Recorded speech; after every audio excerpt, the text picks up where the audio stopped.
Yep. Okay. Come on.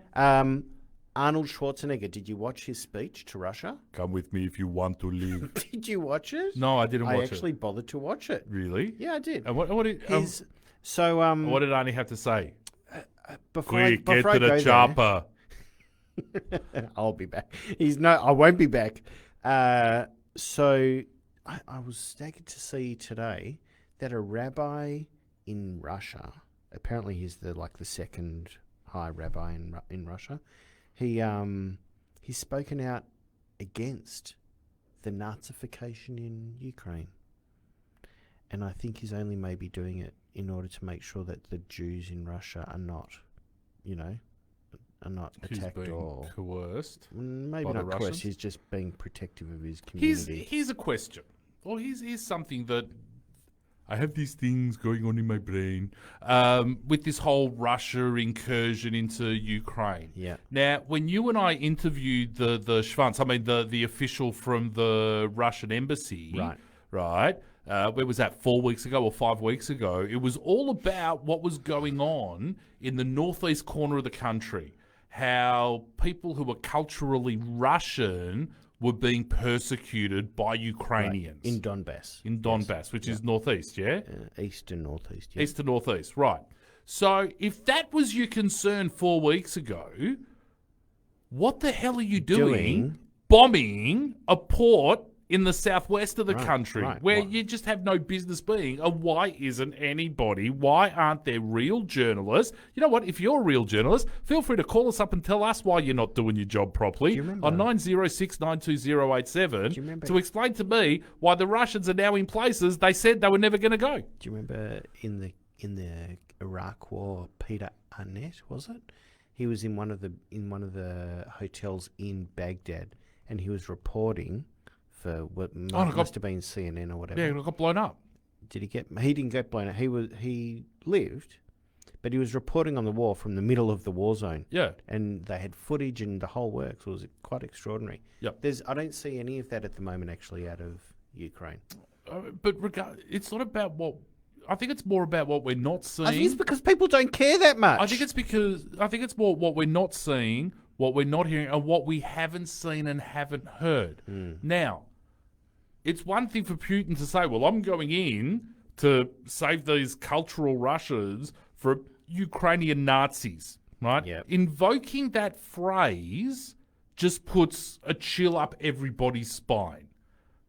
Although we don't really understand what it means. At the end of the day, the Nazis were simply a political party in Germany starting in the early 1930s, right? With a fascist bent. They were fascists. Forget your final solution, your concentration camps and all that. At the crux of it all, it was a fascist regime, right? But they chose a perfect scapegoat. They did choose a perfect scapegoat.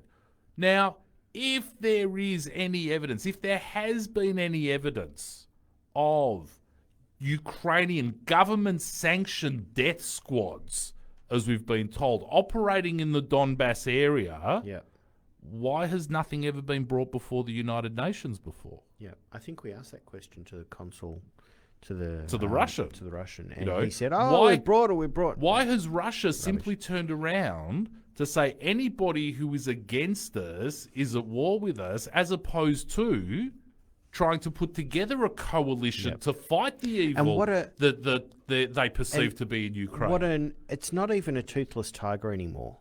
It's like a nothing. It's actually nothing anymore. The United Nations can't do anything. Their hands are completely tied. Why? Because Russia sits on the bloody Security Council. And every time a resolution comes up about Russia, guess what they do? They veto. They use their power of veto. They use it. They're one of the 5 nations that has a permanent seat, and they have automatic right to veto anything they want.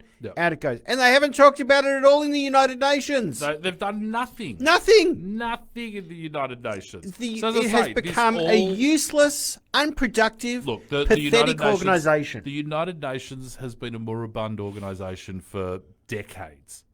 Something needs to happen. Well, There needs to be Yes. like a real. I kind of have this thing in my mind of Here's like the- there needs here's to be the a problem. There needs to be Thunderbirds again. Here's we the need to bring back the Thunderbirds. and- yes, Mr. Tracy. That's right. Um, and Brains needs to be in charge.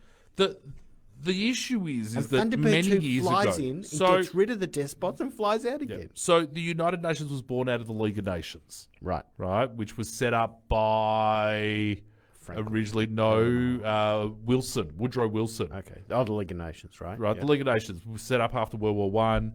We have World War Two. They set up the United Nations. Now, back then, each country that was a member state was, even though there was international trade going on, we weren't codependent on any other one economy, right? Yes. The world is a very different place today than it was Yes. 80 years ago when the United Nations was set up. Okay. First things first, right? Yeah. The United Nations, I think, only had half the number of member countries as it does now, because now they've allowed all the despotic Northern African, Middle Eastern, West African nations to become members. And they're all Arab aligned And they're all Arab aligned, and because of the oil. you know, that's because of oil. But economically, our biggest economies, Yeah. regardless of whether it's the United States, Australia, most of Europe, the UK, Canada, wherever it is, we've all tipped our economic eggs into the China basket. Right. So it's one thing, you know, like they're trying to cut Putin off economically, because the only thing Russia has to offer the world, for the most part, is oil. So if Russia can't sell its oil in a very short space of time, Russia's cash flow drops away to nothing. They can't afford to keep fighting a war. Yeah, their economy is currently Right. smaller than Florida's. Yeah. Their economy is about the same size as Australia's, for what I've learned in the last week or so. So Russia you can cut off. What happens? I mean, everyone's concerned, oh, you know, we've got to keep an eye on China, because they could use this as an excuse to invade Taiwan. What are we going to do? What are we going to do? How do you cut China off? Yeah, I think we should talk about it next week. I want to. Okay, Can we talk next. about this next week? We'll write it down. I'm for next sure week. we will continue to talk about this for weeks on end. I've got a question for you. Okay. Do we want to do a quick break? Do a quick... Okay. We're always looking for people with an interest in radio, either presenting your own show or being on the technical side. Become a volunteer now. Head to our website at j-air.com.au. Follow the Get Involved link and click on Become a Volunteer Now. That was quick. The right stuff. Oh, I'm salivating. Yeah. What are you drinking? Not my key shoulder. I've had some good ones over the last couple of weeks, actually. Yeah. No, I can't think of one off the top of my head, but there are some nice ones around. Yep. I'll Yeah. remember.